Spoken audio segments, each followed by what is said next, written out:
이 시간 우리에게 주시는 하나님의 말씀, 마태복음 3장 1절에서 12절까지 말씀입니다.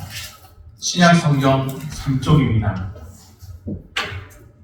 그때 세례 요한이 이르러 유대 광야에서 전파하여 말하되 회개하라, 천국이 가까이 왔느니라 하였으니 그는 선지자 이사야를 통하여 말씀하신 자라 일렀으되 광야에 맺히는 자의 소리가 있어 이르되 너희는 주의 길을 준비하라, 그가 오실 길을 곧게 하라 하였느니라. 이 요한은 낙타털 옷을 입고 허리에 가죽띠를 띠고 음식은 메뚜기와 석청이었더라. 그때 예루살렘과 온 유대와 요단강 사방에서 다 그에게 나와 자기들의 죄를 자복하고 요단강에서 그에게 세례를 받더니 요한이 많은 바리새인들과 사두개인들이 세례 베푸는 대로 오는 것을 보고 이르되 목사의 자식들아, 누가 너희를 가르쳐 임박한 진노를 피하라 하더냐. 그러므로 회개에 합당한 열매를 맺고 속으로 아브라함이 우리 조상이라고 생각하지 말라.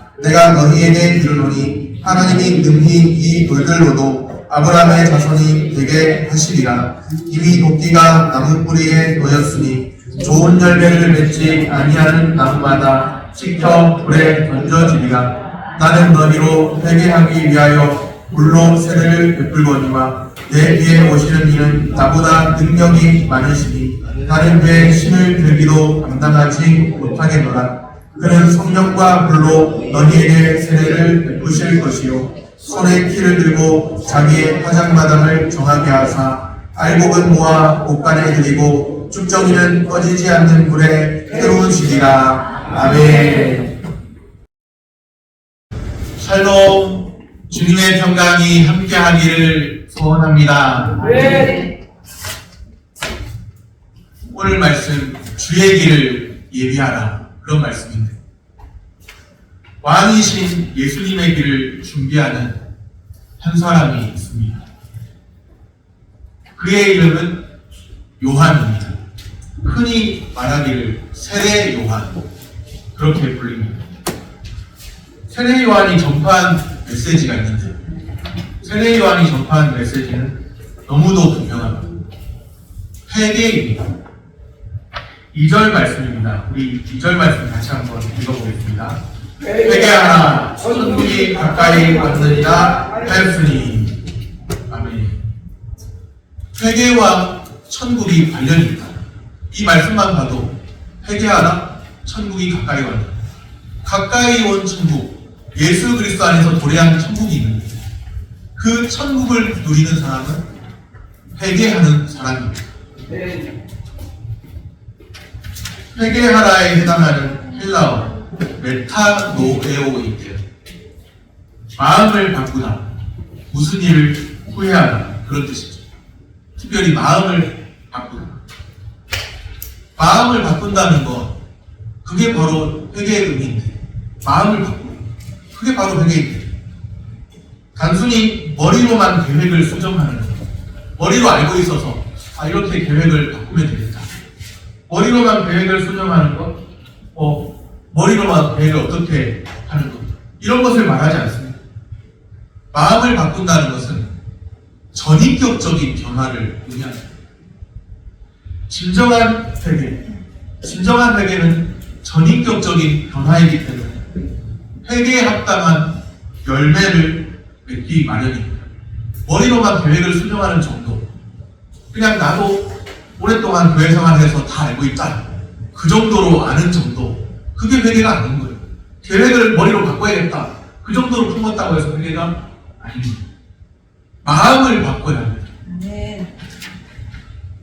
로마서 말씀에도 그런 말씀이죠.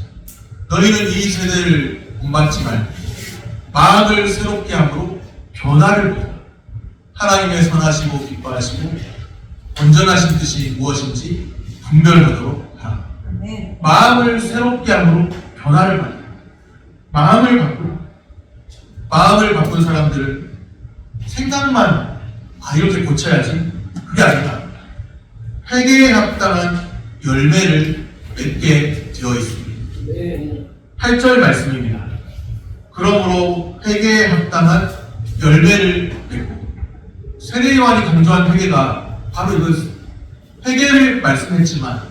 또한 회개에 합당한 열매를 말씀합니다. 진정한 회개, 참 회개, 그 회개가 만들어내는 열매들로 확인됩니다. 이 사람이 과연 진정 회개한 자인가? 회개에 합당한 열매 맺는 삶이 있나 돌아보면 되는 거죠. 나무가 참으로 중요합니다. 나무가 좋은 나무라야 좋은 열매를 맺습니다.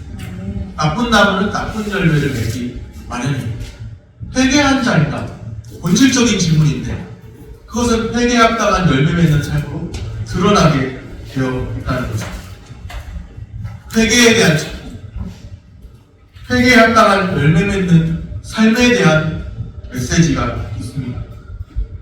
이러한 말씀은 세례 요한이 등장해서 비로소 최초로 전파한 말씀이 아니에요. 이미 구약의 선지자들, 하나님의 말씀을 대언하는, 하나님의 영의 감동을 힘입은 하나님의 말씀을 대언하는 구약의 선지자들도 회개를 말했고 순종에 대해 강조해 왔습니다. 그러니까 신구약 모두가, 구약도 그렇고 신약도 그렇고 회개와 순종에 대해 말씀합니다. 오늘 본문을 통해서 우리가 특별히 주목해야 하고 알게 되는 것이 무엇일까? 회개하라, 천국이 가까이 왔느니라. 그렇게 말씀합니다. 예수 그리스도 안에 거래한 천국이 있는데, 천국은 회개한 자가 누린다는 사실입니다. 천국 백성됨의 증거가 있습니다. 천국 백성됨의 확실한 증거는 내가 조금 부족해도 괜찮아요. 연약해도 괜찮아요. 회개하는 사람이 좀 부족하지만 하나님 앞에 진실한 회개하는 사람, 회개에 합당한 열매 맺는 사람. 나는 뭐 어쩔 수 없는 거지. 딱 선을 그어. 나는 뭐 교회 생활 오래 했지만 내가 보니까 이 이상은 어떻게 할 수가 없는 거지. 딱 선을 그어놓고 더 이상은 안 되는 거지. 그렇게 생각하는 것이 아니에요. 부족해도 연약해도 하나님 앞에 다시금 일어나려는, 하나님 앞에 다시금 살아가려는 그런 몸부림이, 회개하려는 마음이 있고 회개에 합당한 삶의 열매가 있는 사람, 천국 백성입니다. 아멘. 천국 백성은 반드시 회개의 열매를 맺습니다. 네. 지금 당장에 문 앞에 안 나타나요. 그러나 어느 시점에는 분명히 드러나게 되어 있습니다. 회개의 열매, 구원의 조건이 아닌 참된 믿음의 증거입니다. 네. 회개 없는 신앙 생각해 보셨습니까? 나는 예수 믿어. 예수 믿는다는 고백이 있어요. 사도신경도 똑같이 따라합니다. 그런데 회개하지 않고 회개하는 삶이 없고 회개의 열매로 드러나는 삶이 없어요. 회개 없는 신앙, 죄송하지만 천국 백성이 아닙니다. 당장에 드러나지 않는다고 해서 우리가 정죄할 수 없지만, 그러나 어느 시점에는 분명히 하나님 앞에 무릎 꿇어야 돼요. 어느 시점에는 하나님 앞에 엎드려야 해요. 내가 정한 선이 있습니다. 나는 이 정도 선에서 정했고 더 이상은 못합니다. 이렇게 선을 딱 그어놓고 더 이상은 못합니다. 하나님 앞에 살펴봐요. 나 자신. 하나님의 말씀을 내 앞에 딱 놔두고 마치 거울을 보는 것처럼. 오늘 교회 오시면서도 거울 보셨잖아요. 내가 혹시 잘못된 모습이었나요? 하나님 앞에서 하나님의 말씀의 거울 앞에 자신을 비추어 보고 돌이키고자 하는 마음, 부족해도 연약해도 다시금 시작하고자 하는 마음, 일어나야 합니다. 지금 당장에 일어날 힘이 없는 것 같아요. 그래도 일어나야 하는 거예요. 어느 시점에는. 어느 때까지 누워 계시겠습니까? 어느 때까지 누워 계시렵니까? 어느 때까지 잠들어 계시렵니까? 나는 원래가 이런 사람이고 원래 성정이 그런 사람이고 나는 원래 성향이 그런 사람이고 어느 때까지 그렇게 하십니까? 하나님 앞에서 자신을 살펴보십니까? 하나님 앞에서 사람의 말을 들으라는 것이 아니에요. 사람의 말에 주목하라는 것이 아니에요. 하나님의 말씀으로 나 자신을 비추어 보라는 겁니다. 우리는 그런 생각해요. 내가 성경을 낸다. 내가 하나님의 말씀을 본다. 그런데요, 하나님의 말씀이 나를 주목해보고, 하나님의 말씀이 나의 상태를 보고, 하나님의 말씀이 나의 상태를 영적으로 진단하고, 그런 게 있어야 되는 거예요. 내가 하나님 말씀 본다. 중요하죠. 그런데 하나님의 말씀 앞에 나를 놔두고서 하나님의 말씀의 거울 앞에 비춰진 나를 봐야 되는 거예요. 말씀이 나를 읽어야 돼요. 내 영적인 상태가 어떠한지. 말씀과 성령의 역사로 회개의 역사가 일어나야 합니다. 회개 없는 신앙은 천국 백성이 아닙니다. 유대인들은 자부심이 있었습니다. 자부심. 유대인들 자부심이 어느 정도입니까? 혈통적인 이스라엘. 그 혈통의 이스라엘이라는 그 이유만으로 우리는 하나님이 선택하신 믿음의 조상 아브라함의 자손이다. 우리가 생각할 때는 아브라함 어떻게 생각하세요? 아무것도 아닌 것처럼 생각되세요? 아니면 믿음의 조상이니까 정말 대단한 분이지. 그런데 유대인들은요, 하나님이 택하신 믿음의 조상 아브라함의 자손이다. 유대인들은 다른 이방인들과 다르게 하나님이 택하신 그 믿음의 조상 아브라함의 자손, 혈통적인 이스라엘이기 때문에 그런 확신이 굳게 있었습니다. 속으로 아브라함이 그들의 조상이라고 생각했죠. 자신들이 혈통적인 이스라엘이니까 아브라함의 자손이라고 믿었습니다. 그런데 참된 아브라함의 자손은 우리가 잘 알다시피 혈통만으로 되는 것이 아닙니다. 회개하고 회개에 합당한 열매를 맺는 사람들입니다. 이들이야말로 참 아브라함의 자손입니다. 천국 백성입니다. 우리가 여기서 중요한 것이 우리가 제도적 교회 안에 있다는 것이 눈에 보이는 어떤 교회 형태를 갖춘 이 공동체 안에 있다는 것이 천국 백성임을 보증해주지 않습니다. 우리는 혈통적으로 아브라함의 자손이야. 그러나 아니었어요. 예수님이 말씀하시는 것, 또 세례 요한이 말하는 것을 들어보면 아니었어요. 우리가 제도적 교회 안에 있다는 것이 천국 백성이라는 것을 보증해주는 게 아닙니다. 진정 우리가 그리스도의 몸의 지체가 된 자들이어야 하는 거예요. 그냥 눈에 보이는 유형 교회 안에 그냥 소속되어 있다는 거예요. 중요한 거죠. 중요하지만 신앙 고백이 있다는 거 중요하죠. 그런데 거기에 회개하는 마음이 없고 다시금 하나님 바라보면서 일어나려는 마음이 없고 회개에 합당한 열매 맺는 삶이 드러나지 않고 이전 모습 그대로 나의 고집 그대로 하나님 말씀을 들어도 그대로 그렇게 사는 돌아봐야 제도적 교회 안에 소속되어 있다는 게 등록카드를 썼다는 것이 등록카드 쓰면 이제 우리 교회 안에 소속이 되잖아요. 등록카드를 썼다는 것이 그것이 우리가 천국 백성임을 보증해주지 않는다는 거예요. 천국 백성됨의 분명한 증거는 그저 제도적인 교회 안에 있는 것이 아닙니다. 천국 백성됨의 분명한 증거, 확실한 증거 무엇일까요? 진정한 회개로 삶으로 드러나는 변화입니다. 오랜 동안 교회 생활했다는 것 저도 압니다. 여기 계신 분들은 20년, 30년, 초창기에 처음 오신 분도 계시지만 처음 신앙생활 하신 분도 계시지만 대부분 20년, 30년 그 이상 그렇게 하신 분들이죠. 그런데 그것이 우리가 천국 백성이라는 보증이 되지 못하는 거예요. 진정한 회개가 아니라 삶으로 드러나는 변화가 아니라 이전 모습 그대로 내 모습 그대로 굳건히 지키고 하나님의 말씀을 들어도 요지부동이고 하나님의 말씀을 들어도 꺾이지 않는 그런 마음 생각해봐야 돼요. 세상에서는 꺾이지 않는 게 좋은 것일 수 있지만 하나님의 말씀이 우리에게 도전하시는데 하나님의 말씀이 우리에게 역사하시는데 듣고도 못 들을지 꺾이지 않는 것, 자랑할 것이 못해요. 하나님의 말씀을 들으면 부드러운 마음으로 바뀌는 것이 바람직한 신자의 태도입니다. 하나님 말씀을 듣고 있는데도 아, 나는 원래가 그래요. 굳은 마음인 거예요. 그건 이상한 거예요. 그건 심각한 거예요. 생각하셔야 됩니다. 수술 받으셔야 됩니다. 영적인 수술을 받으셔야 됩니다. 하나님 말씀을 들었는데 굳은 마음을 유지하고 있다? 성령의 감동 감화심이 있으면 그럴 수가 없는 겁니다. 하나님의 은혜로우신 부르심이 있다고 믿으십니까? 지금도 하나님 우리를 부르고 계시다고 믿으십니까? 우리의 모든 죄를 용서하시고 우리를 긍휼히 여기신 하나님 오늘도 우리를 부르셨다고 믿으십니까? 주일이 되어서 그냥 온 게 아니라 하나님 나를 부르셔서 나왔다고 믿고 계십니까?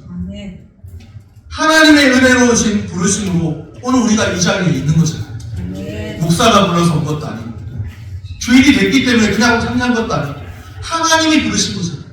그래서 우리가 예배를 처음 시작할 때 하나님은 영이십니다. 예배하는 자가 영과 진리로 예배할지니라. 누구의 말씀이에요? 목사의 말입니까? 하나님 말씀이죠. 그렇게 예배가 시작된 거잖아요. 예배로의 부르심으로, 하나님의 말씀으로, 하나님이 은혜로우신 부르심으로 우리를 불러서 우리가 이 자리에 있는 것이라고 한다면 참된 회개에 합당한 열매 맺는 삶으로 그 부르심에 응답하는 것이 맞습니다. 옳습니다.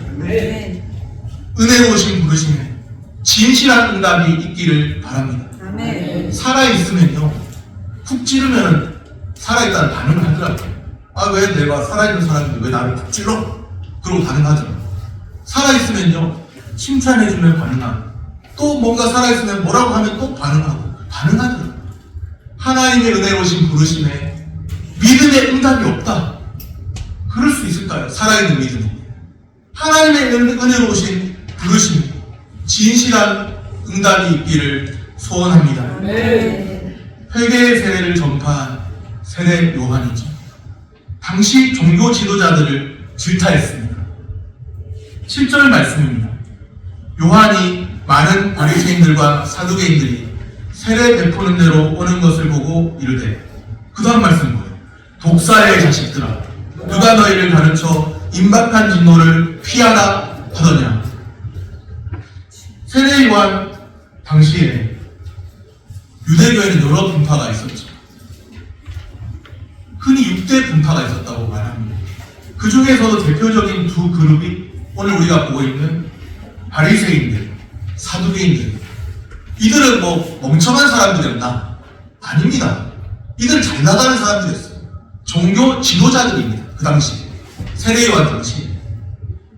그런데 이 두 그룹, 대표적인 두 그룹, 바리새인들, 사두개인들은 성향이 너무나 달라가죠. 서로 합쳐지지 않았던 사람들인데, 참 희한하게도 세례 요한이 세례 베푸는 그 장면, 그 사건이 있는 그 현장에 온 거예요. 함께 나온 거예요. 서로 합쳐지는 사람들이 아니에요. 이들이 세례 요한에게 나온 이유가 뭘까요?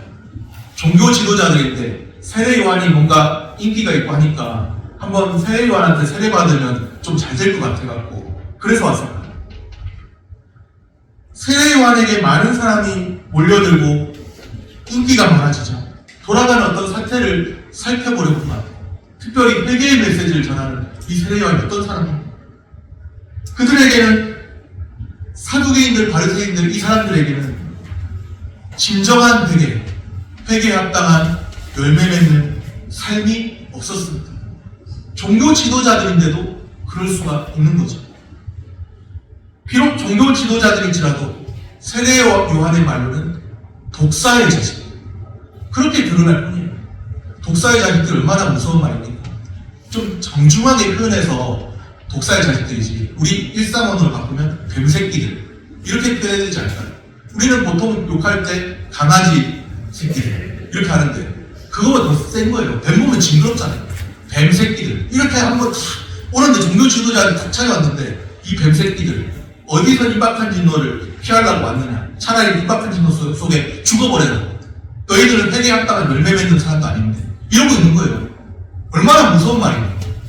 그런 말을 들으면 너무나 끔찍하죠. 이 뱀새끼들 어디서 이렇게 이 예배하는 신성한 장소에 와가지고 이렇게 한다면 얼마나 무서워요. 그거는 세례 요한이 그렇게 말하고 있는 겁니다. 지금 어디서 임박한 진노를 피하려고 차라리 너희가 하는 행태대로 그냥 임박한 진노 속에 죽어버려. 그러고 있는 거예요. 어디서 임박한 진노를 피하라고, 누가 너희를 가르쳐서 그렇게 하든 그러고 있습니다. 얼마나 무서운 임박한 진노를 선언하고 있는 겁니다. 회개하지 않고 회개합당한 열매 맺지 않는 사람, 임박한 진노를 선언하고 있는 겁니다.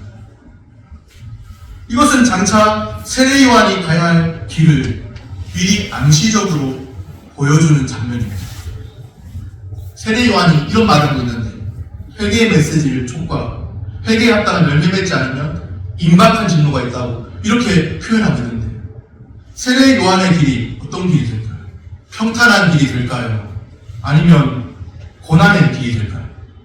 당연히 고난의 길이죠. 종교 지도자들과 충돌하고 있는데, 진리와 비진리에 대한 충돌과 갈등을 피할 수 없습니다. 성도는 이 세상과 이 세상의 가치관과 충돌할 것 두려워하지 말아야 합니다. 물론 우리가 이것은 피해야 돼요. 예수 믿는 사람 중에도 어리석게 스스로가 행동해가지고 예수 믿는 사람이 저래요. 그런 말 들으면 안 되는 거죠. 우리가 스스로 어리석게 행동해서 분별력 있게 행동해야 되죠. 예수 믿는다고 하는데 지혜롭지 못해서 분별력 없이 행해서 그 사람은 예수 믿는다고 하더니 직장도 다 때려치우고 그냥 산속에 들어가서 처박혀가지고 어젠가 하여튼 신방 갔을 때 어떤 사람이 그렇게 했다는 거예요. 예수 믿는 분이 직장도 다 때려치우고 그냥 산속에 이렇게 있어가지고 그러면서 하나님 다 채워주실 것이고, 사람들이 보면 얼마나 웃고 어리석다고 하겠어요. 믿어도 지혜로워야 되는데 분별력이 없는 거예요. 분별력이 없어요.